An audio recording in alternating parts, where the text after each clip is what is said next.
का वाचन है आप सभी विद्यार्थियों के द्वारा किया जाएगा। तो मैं मैडम से निवेदन करती हूँ कि अपनी कविता है सुनोगे? आओगे? सिर्फ हमने अभी 4th जुलाई को नहीं किया वृक्षारोपण एक पेड़ माँ के नाम। हमने कब किया?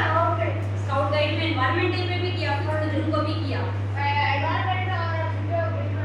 बिल्कुल आप आए थे ना, छुट्टियों में आप आए थे, तो उसी के तहत एक कविता लिखी है।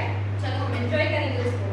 धरती माँ की गोद है सुनी, धरती माँ की गोद है सुनी, हरियाली की छाया है दूनी, हरियाली की छाया है दूनी। धरती माँ की गोद है सुनी, धरती माँ की गोद है सुनी, हरियाली की छाया है दूनी, हरियाली की छाया है दूनी। पेड़ों से ही जीवन चलता, पेड़ों से ही जीवन चलता, समरीन कहे ये जग फलता, समरीन कहे ये जग फलता। वृक्ष लगाओ जीवन बचाओ, वृक्ष लगाओ जीवन बचाओ, वृक्ष लगाओ जीवन बचाओ, वृक्ष लगाओ जीवन बचाओ।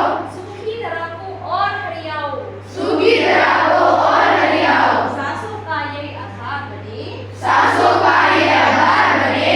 समरीन कहे ये उपकार करे, समरीन कहे ये उपकार करे, फल फूलों की सौगातें लाते, फल फूलों की सौगातें लाते, फल फूलों की सौगातें लाते, फल फूलों की सौगातें लाते। पक्षियों के घर बन जाते, पक्षियों के घर बन जाते, गर्मी में शीतल छाया लेते, गर्मी